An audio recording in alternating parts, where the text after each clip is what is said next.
Hi Church, happy Sunday. Thank you for joining us again bersama kami, GBI CK3 The Move. I believe that this is the day God has made and we will rejoice in it and be glad in it. Saya percaya bahwa kita semua akan diberkati Tuhan hari ini karena kita akan mendengar pesan dari Gembala Sidang dan juga melakukan perjamuan kudus. I believe that in this Holy Communion we will receive a new strength, we will receive a new excitement. Karena Tuhan akan melawat setiap kami. Saya mengajak Bapak Ibu Saudara untuk membuka hati saat kita melakukan perjamuan kudus agar hadirat Tuhan memenuhi setiap kami. Thank you so much for joining. I'll see you guys later. Well, I'm excited. Alright, happy Sunday. Shalom and welcome home. Selamat datang di GBI CK3. Berikut adalah pengumuman kegiatan gereja selama sepekan. Untuk persembahan dapat ditransfer di nomor rekening 458-255-0500 atas nama M. Sofiantan Hendrata dan Jimmy Chandra Mulia. GBI CK3 mengadakan Care Ministry. Care Ministry ini adalah satu respon dari GBI CK3 untuk membantu jemaat dan sesama yang terkena dampak daripada COVID-19. Bagi Bapak Ibu yang rindu berkontribusi dan berpartisipasi dalam pelayanan kasih ini, dapat menghubungi nomor telepon yang tertera di layar kaca Anda. Demikian pengumuman kegiatan gereja selama sepekan. Selamat hari Minggu. Tuhan Yesus memberkati.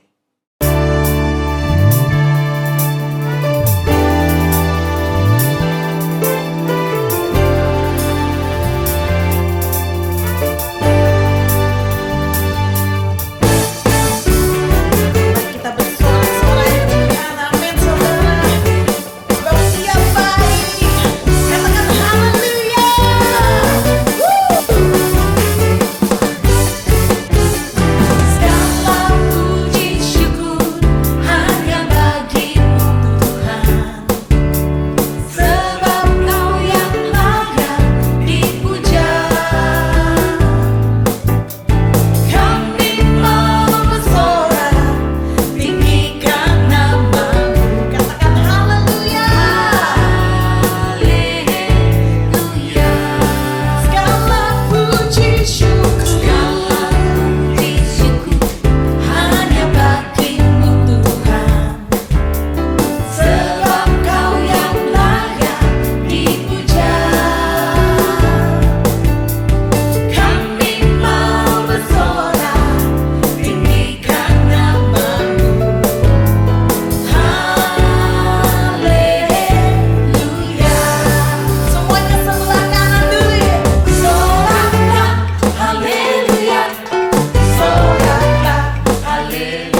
Saudara, saya percaya ada mujizat di dalam ucapan syukur, ada mujizat saat kita ucapkan firman Tuhan. Dan pagi ini saya akan mengajak saudara-saudara untuk menyanyikan satu pujian, judulnya Blessed Assurance. Bahasa Indonesianya, Ku Bernyanyi Bahagia. Minggu lalu saya dapatkan sebuah mimpi yang dimana ada pesta pernikahan. Dan di depan ada almarhum Pak Jimmy Mulia sedang mengadakan ibadah pernikahan. Dan di sana saya merasakan kita begitu sukacitanya, begitu excited to meet Jesus. Dan tiba-tiba ada satu keluarga gitu. Mereka bawa gaun mereka bawa baju, buru-buru masuk ke dalam dan mereka terlambat. Dan saya bangun pertama yang kayak, Tuhan, saya gak mau terlambat. Saya gak mau terlalu sibuk melakukan sesuatu sampai saya terlambat. Dan saudara, di pujian ini bukan hanya sekedar mengajak kita untuk terus mengucap syukur, untuk terus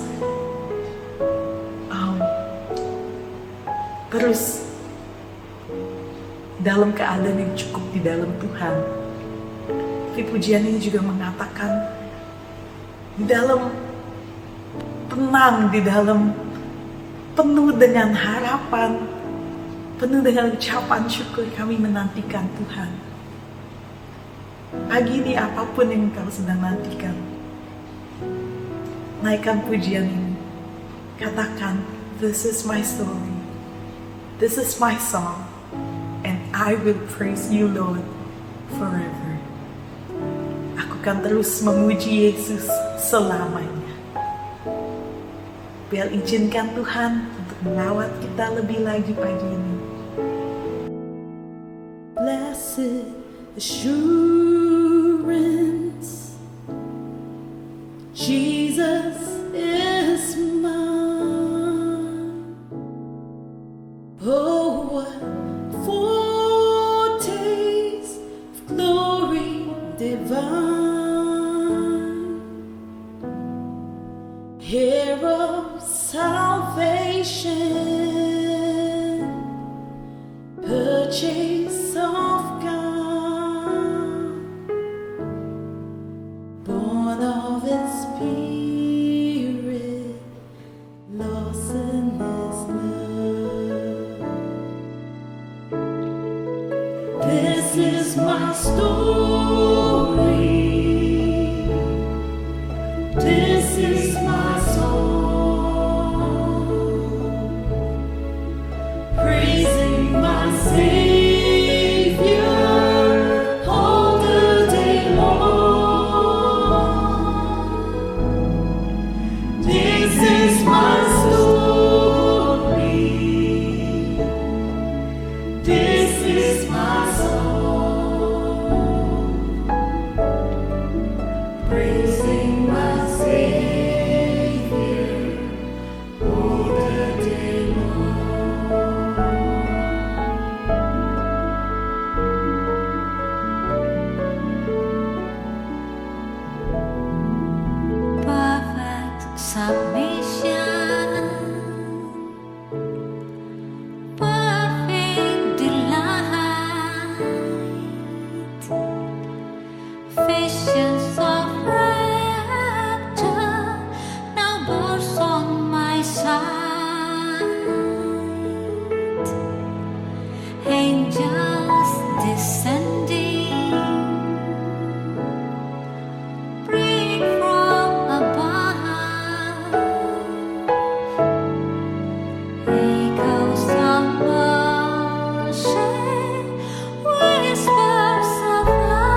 all is at rest.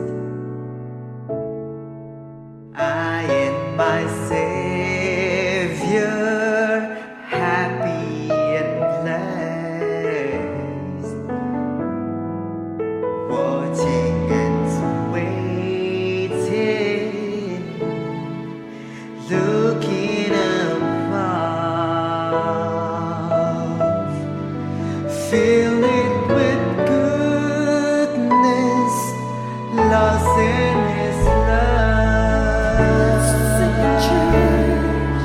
This is my story. This is my song,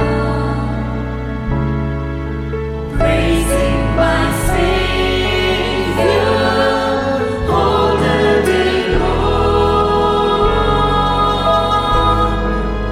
This is my story. This is my song, praising my Savior all the day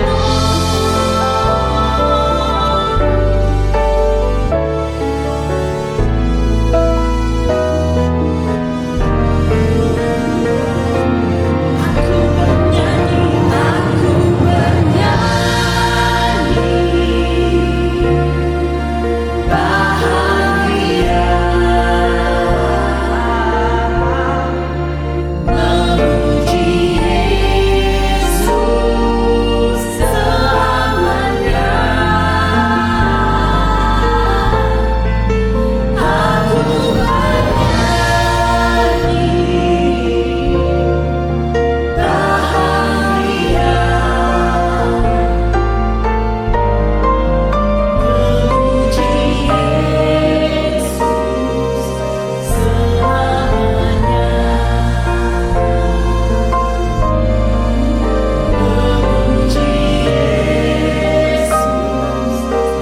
selamanya. Memuji Yesus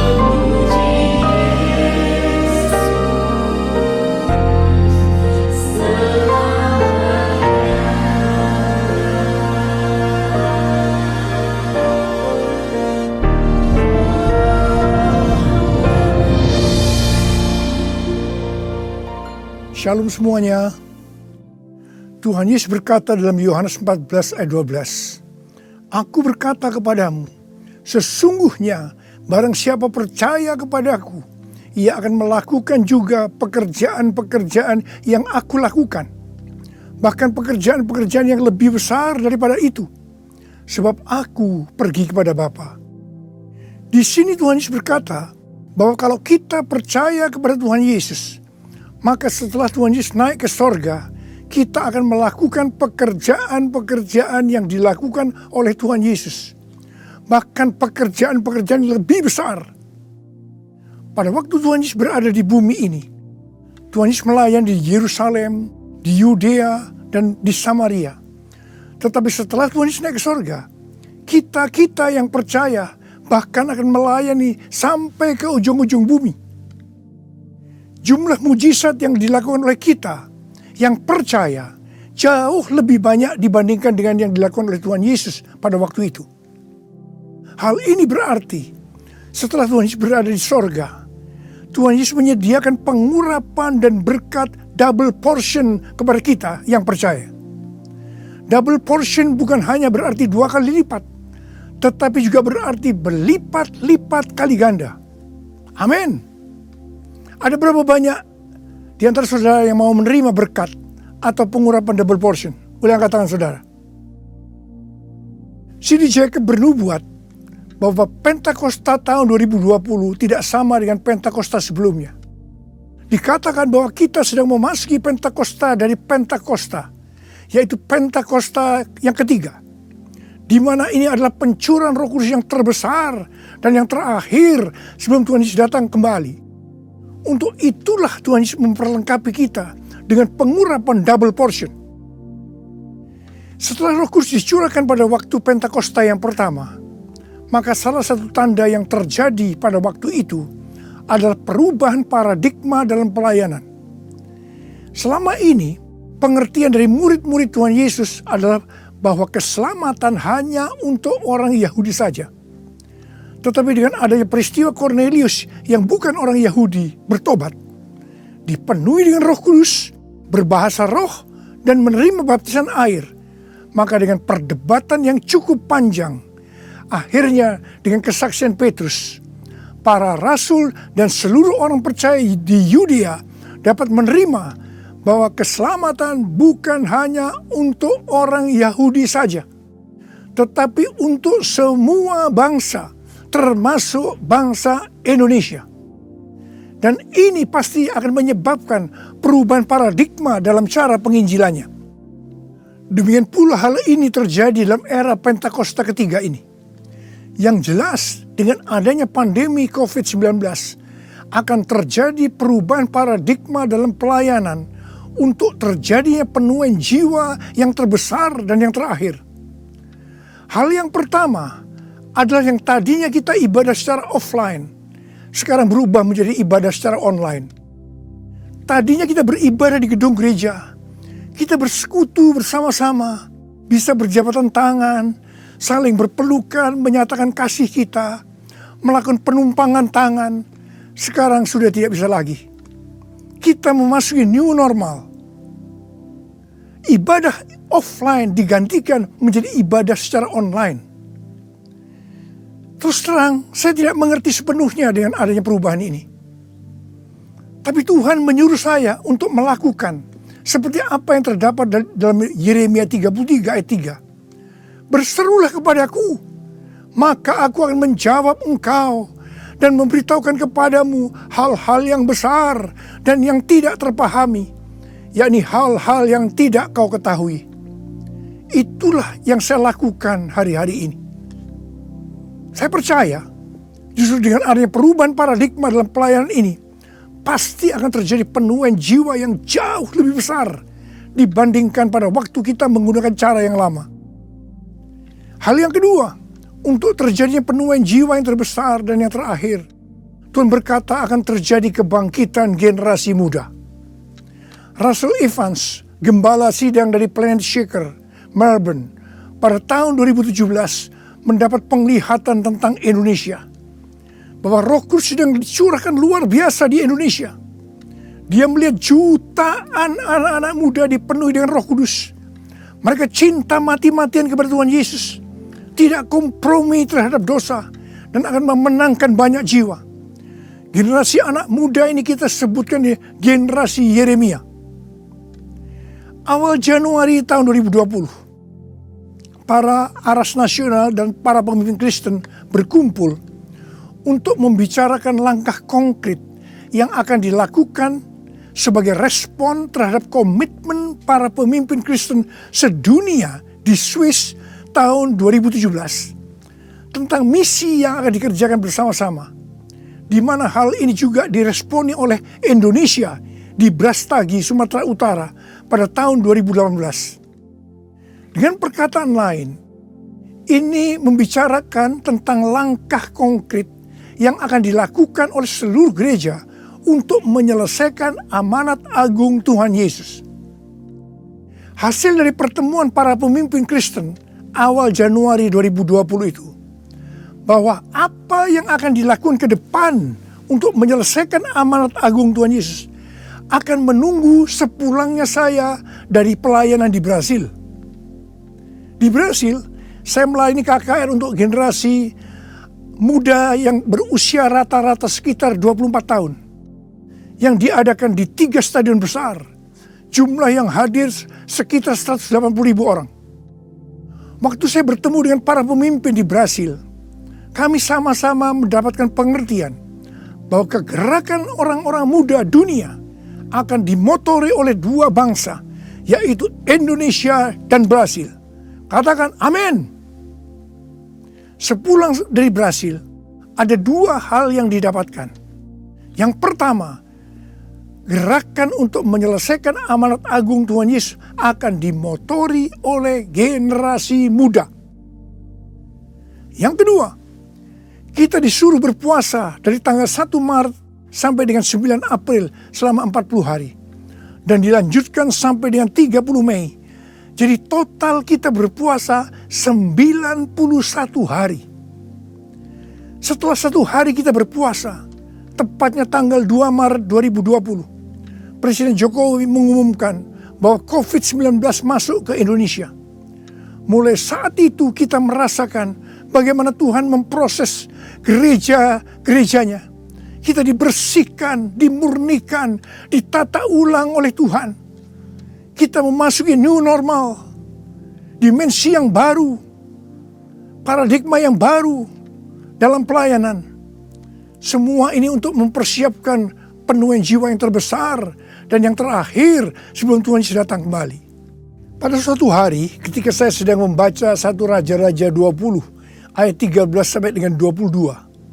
Tiba-tiba saya menerima WhatsApp dari Bapak Peter Faraknimela. Saya diminta untuk membagikan apa yang ada di dalam hati saya untuk generasi Yeremia pada acara live streaming Generasiku Bangkit yang kedua dengan tema Finishing a Great Commission pada tanggal 26 Juni 2020. Terus terang saya kaget, surprise. Sebab kalau kita membaca ayat-ayat dari 1 Raja-Raja ayat 20 ayat 13 sampai dengan 22 itu menceritakan tentang seorang nabi yang datang kepada Ahab, Raja Israel, untuk menyampaikan pesan Tuhan bahwa Tuhan akan menyerahkan musuh mereka, yakni orang-orang Aram yang sedang mengepung Samaria. Ahab bertanya, siapa yang akan membantu untuk melawan musuh yang begitu besar itu? Nabi itu menjawab, orang-orang muda, pengiring kepala-kepala daerah yang jumlahnya hanya 232 dari 7.000 orang Israel. Orang-orang muda ini yang akan menyerang lebih dulu. Orang-orang muda yang jumlahnya 232 ini yang diikuti oleh para prajurit menghancurkan orang-orang Aram. Pada saat itu Tuhan berbicara kepada saya bahwa untuk ke depan ini generasi Yeremia yang harus memimpin peperangan rohani untuk penuaian jiwa yang terbesar dan yang terakhir. Ini merupakan suatu paradigma baru dalam pelayanan. Tuhan, ini aku, jadikanlah ku alatmu untuk memberitakan Injilmu. Tuhan, ini aku, jadikanlah ku hamba-Mu untuk melakukan firman-Mu. Penuhi hidupku dengan Roh-Mu, agar ku jadi saksi-Mu. Pakailah hidupku dan urapilah untuk kemuliaan nama-Mu. Untuk kemuliaan nama-Mu. Untuk kemuliaan nama-Mu. Menteri Agama memberikan pengarahan dalam pembukaan kembali ibadah secara offline bahwa anak-anak, lansia, dan orang yang memiliki penyakit bawaan yang berisiko tinggi terhadap COVID-19 dilarang beribadah di gereja. Saya percaya ini bukan suatu kebetulan, tetapi Tuhan sedang berbicara harus ada pergantian generasi. Tuhan seolah-olah memaksa agar generasi lansia mendelegasikan atau menyerahkan tugas mereka kepada generasi muda. Ini merupakan perubahan paradigma dalam pelayanan. Elisa adalah nabi muda yang mewakili generasi muda yang akan dipakai Tuhan untuk tugas yang lebih besar. Pada waktu itu Elia disuruh oleh Tuhan mengurapi Elisa untuk menjadi nabi menggantikan dia. Pertama, Elia melemparkan jubahnya kepada Elisa. Ini berbicara tentang memberikan otoritas menjadi seorang nabi. Yang kedua, Elisa menjadi pelayan Elia. Elia juga menjadi bapak rohani yang mementor Elisa. Elisa sangat setia kepada nabi atasannya, sehingga Elisa dikenal sebagai yang dahulu melayani Elia. Yang ketiga, Elisa terus mengikuti Elia kemanapun dia pergi. Elia ke Gilgal, Bethel, Yericho, Sungai Yordan. Elisa terus mengikuti meskipun dilarang oleh Elia. Waktu menyeberang Sungai Yordan, Elia berkata kepada Elisa, "Mintalah apa yang hendak kulakukan kepadamu sebelum aku terangkat daripadamu." Jawab Elisa, "Biar aku mendapat 2 bagian dari rohmu." Elia berkata, "Yang kau minta ini adalah sukar. Tetapi jika engkau dapat melihat aku terangkat daripadamu, akan terjadilah kepadamu seperti yang demikian. Dan jika tidak, tidak akan terjadi." Ternyata Tuhan mengabulkan permintaan Elisa. Dia melihat waktu Elia diangkat. Elisa mendapat 2 bagian dari roh Elia, double portion. Arti daripada 2 bagian roh Elia atau double portion adalah, yang pertama, Elisa sebagai anak rohani yang sulung dari Elia menerima warisan 2 kali lebih banyak dibandingkan dari anak-anak rohani lainnya. Elisa mohon kepada ayah rohaninya untuk memberikan wibawa seorang nabi yang lebih besar kepadanya, supaya Elisa bisa melanjutkan pelayanan Elia. Yang kedua, dalam hal mujizat, Elia melakukan mujizat sebanyak 7 kali, sedangkan Elisa melakukan 14 kali, di mana 1 kali setelah Elisa meninggal, tulang-tulangnya bisa membangkitkan orang yang mati. Peranan Elisa sebagai nabi terhadap raja-raja Israel lebih banyak dibandingkan Elia. Elia sebagai nabi pada zaman Raja Ahab saja. Sedangkan Elisa sebagai nabi dalam zaman Raja Yoram, Yehu, Yoahas, Yoas. Jadi, untuk mendapatkan pengurapan atau berkat double portion, Elisa melakukan hal-hal sebagai berikut. Yang pertama, Elisa menerima jubah Elia, yang artinya mendapatkan otoritas untuk pelayanannya sebagai nabi. Yang kedua, Elisa setia kepada bapak rohaninya. Yang ketiga, Elisa pergi ke Gilgal. Gilgal adalah tempat di seberang Sungai Yordan, di mana laki-laki yang belum disunat, mereka disunat di sini. Disunat berbicara tentang lepas dari keinginan daging dan hidup dipimpin oleh Roh Kudus. Keinginan daging adalah maut, tetapi keinginan roh adalah hidup dan damai sejahtera. Roma 8 ayat 6. Sebab jika kamu hidup menurut daging, kamu akan mati. Tetapi jika oleh roh kamu mematikan perbuatan-perbuatan tubuhmu, kamu akan hidup. Roma 8 ayat 13. Yang keempat, Elisa pergi ke Bethel. Bethel adalah tempat perjumpaan Yakub dengan Tuhan secara pribadi. Kita harus menjaga agar setiap waktu hidup kita senantiasa dipenuhi oleh hadirat-Nya, sehingga kita selalu mengalami perjumpaan dengan Tuhan secara pribadi. Yang kelima, Elisa pergi ke Yericho. Yericho adalah kota pertama di tanah perjanjian yang diberikan oleh Tuhan kepada bangsa Israel untuk direbut. Tembok Yericho roboh setelah sangkakala ditiup dan orang Israel bersorak-sorai. Ini berbicara tentang kuasa dari pujian dan penyembahan. Tuhan menciptakan manusia agar manusia memuji dan menyembah Tuhan. Dalam masa pandemi COVID-19 ini, kita harus banyak memuji dan menyembah Tuhan. Meskipun ini tidak mudah, karena kita melihat keadaan-keadaan yang terjadi saat ini. kita harus melakukan seperti apa yang Daud lakukan dalam Mazmur 103 ayat 1 dan 2. Di mana Daud berkata, "Pujilah Tuhan, hai jiwaku. Pujilah namanya yang kudus, hai segenap batinku. Pujilah Tuhan, hai jiwaku. Dan janganlah lupakan segala kebaikannya." Memang kita kadang-kadang harus memaksa jiwa kita untuk memuji Tuhan dengan selalu mengingat kebaikan Tuhan.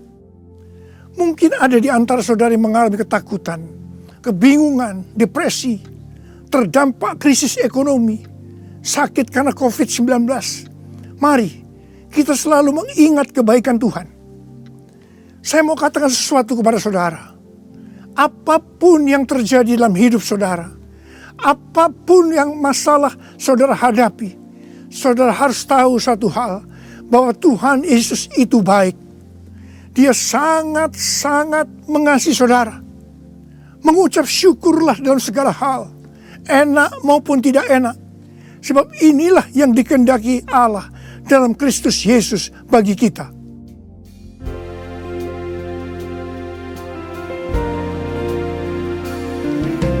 Bapa, Engkau baik. Bapa, Engkau baik. Kau selalu baik kepadaku. Apa ku cinta Kau. Aku memujimu. Aku menyembahmu. Ku nyanyi haleluya.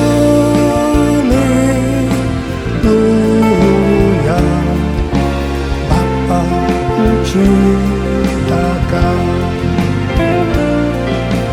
Bapa ku cinta Kau.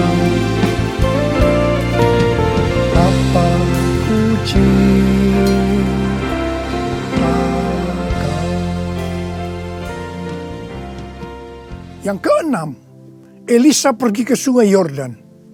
Sungai Yordan adalah tempat di mana mujizat dialami oleh Naaman yang sembuh dari penyakit kustanya. Kunci kesembuhannya adalah kerendahan hati, yaitu dengan bersedia membenamkan diri 7 kali dalam sungai Yordan. Sungai Yordan adalah tempat di mana Tuhan Yesus dibaptis. Roh Kudus dalam bentuk burung merpati turun atas Tuhan Yesus. Terdengar suara dari sorga, "Inilah anakku yang kukasihi, kepadanya lah aku berkenan." Sungai Yordan adalah tempat di mana kemuliaan Tuhan dinyatakan. Sungai Yordan menjadi kering ketika kaki para imam yang mengangkat tabut Allah masuk ke dalam air. Kemuliaan Tuhan ini terjadi karena mereka percaya dan melakukan kehendak Tuhan meskipun tidak masuk akal. Sekali lagi, saya mau bertanya kepada saudara, ada berapa banyak yang mau menerima pengurapan dan berkat double portion? Angkat tangan saudara. Ada 8 hal yang harus kita lakukan kalau mau mendapatkan pengurapan atau berkat double portion. Yang pertama, menerima tugas yang diberikan oleh Tuhan dengan sukacita. Yang kedua, setia kepada atasan kita, pembimbing rohani kita, bapak rohani kita. Yang ketiga, melepaskan keinginan daging dan hidup dipimpin oleh Roh Kudus. Yang keempat, usahakanlah setiap waktu kita dipenuhi dengan hadirat-Nya, agar kita senantiasa mengalami perjumpaan dengan Tuhan secara pribadi. Yang kelima, dalam segala situasi kita harus banyak berdoa, memuji dan menyembah Tuhan. Yang keenam, hidup dengan kerendahan hati. Yang ketujuh, hidup menjadi orang yang dikasihi dan berkenan kepada Tuhan. Yang kedelapan, percaya akan segala perintah Tuhan meskipun tidak masuk akal. Saya mau berdoa agar saudara mendapatkan pengurapan dan berkat double portion. Mari angkat tangan saudara dan nyanyikan nyanyian ini bersama saya.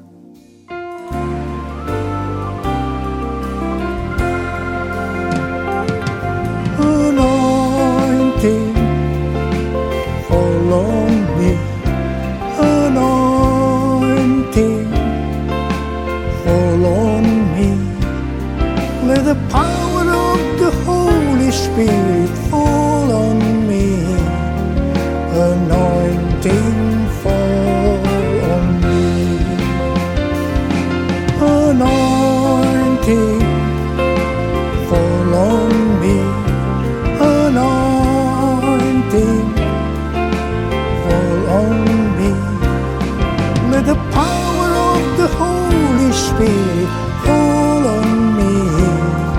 Anointing, fall on me. Anointing, fall on me. Anointing, fall on me. Angkat tangan saudara. Angkat tangan saudara. Mari kita angkat tangan saudara. Urala bala bala bala bala bala bala. Urala bala bala bala. Uria berbahasa roh. Berbahasa roh. Urala bala bala bala bala bala. Uria la la bala bala bala bala bala bala bala. Ura bala bala. Tuhan curahkan pengurapan-Mu. Pengurapan double portion. Pengurapan double portion.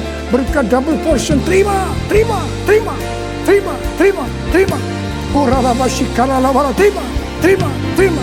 Uria la la bala bala bala bala bala bala bala bala bala. Pakai anak-anak-Mu Tuhan, menjadi alat-Mu Tuhan. Dengan pengurapan double portion, mereka akan melakukan, menyelesaikan amanat agung Tuhan Yesus. Terima, terima, terima. Oh, berkati anak-anak, berkati mereka semua Tuhan.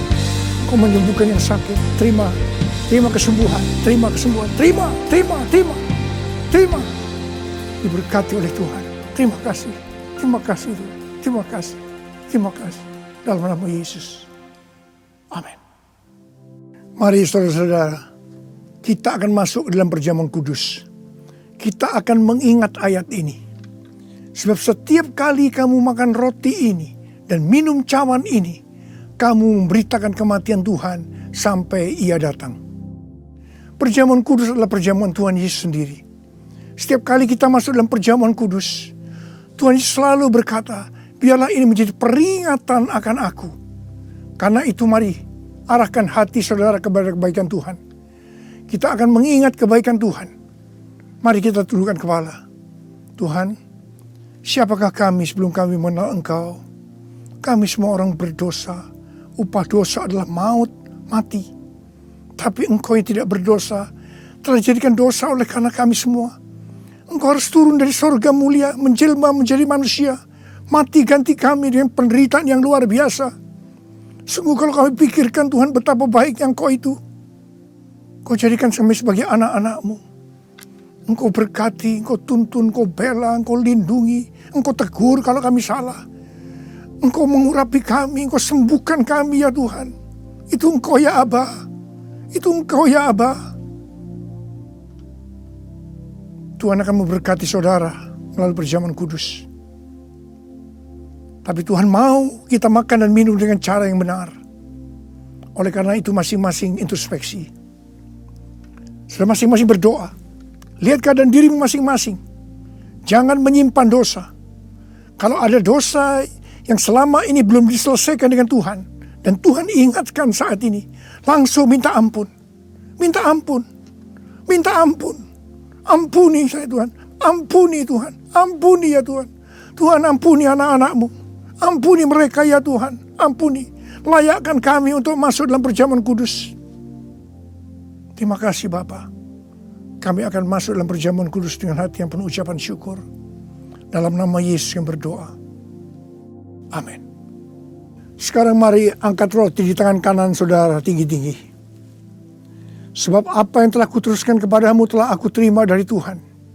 Yaitu bahwa Tuhan Yesus pada malam waktu Ia diserahkan mengambil roti. Dan sesudah itu Ia mengucap syukur atasnya. Dia memecah-mecahkannya dan berkata, inilah tubuhku yang diserahkan bagi kamu. Perbuatlah ini menjadi peringatan akan aku. Sudah dikasih Tuhan. Bukankah roti yang kita pecah-pecahkan ini adalah persekutuan kita dengan tubuh Kristus? Mari kita makan dalam nama Yesus.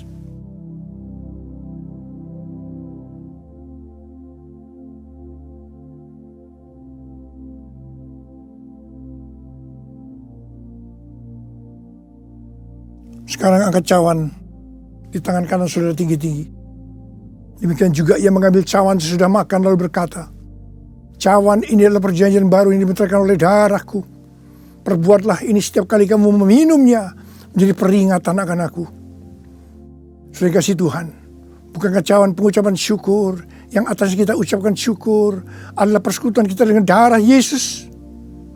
Mari kita minum dalam nama Yesus.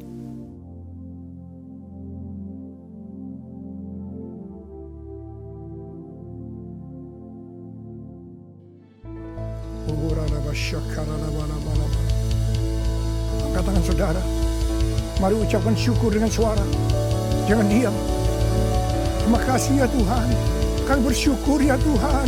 Kami bersyukur ya Tuhan. Terima kasih ya Tuhan. Terima kasih. Terima kasih ya Tuhan. Terima kasih buat kebaikan Tuhan. Terima kasih buat kebaikan Tuhan. Terima kasih ya Tuhan. Terima kasih. Terima kasih. Terima kasih.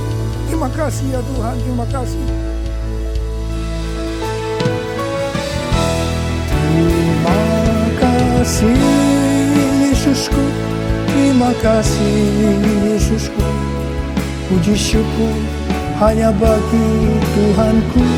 Terima kasih Yesusku, terima kasih Yesusku.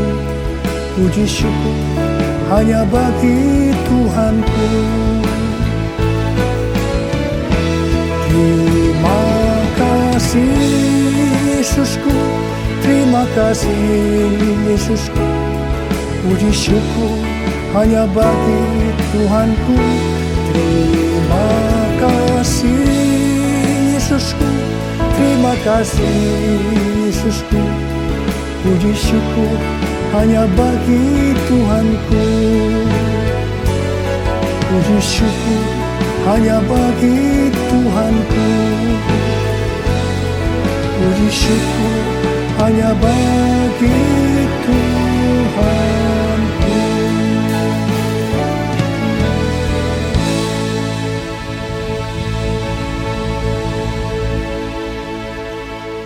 Pulanglah dengan berkat Tuhan. Kasih karunia berlimpah-limpah daripada Allah Bapa dalam Anak yang tunggal, Yesus Kristus. Persekutuan yang manis dengan Roh Kudus menyertai saudara sekalian mulai hari ini sampai Tuhan Yesus datang menjemput kita di awan-awan dan bahkan sampai selama-lamanya.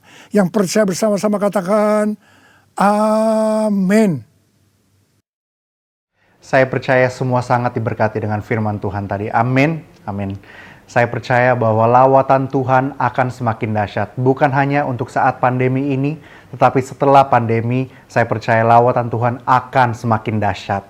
Seperti tadi Ibu Gembala sudah mengatakan di Yoel 2 ayat 28, bahwa pencurahan Roh Kudus bukan hanya untuk satu generasi, tapi untuk semua generasi. Apakah semua sudah siap menerima pencurahan Roh Kudus? Saya sudah siap. Thank you for watching, and don't forget to subscribe to our YouTube channel and also follow our Instagram. Thank you, have a blessed Sunday, God bless you.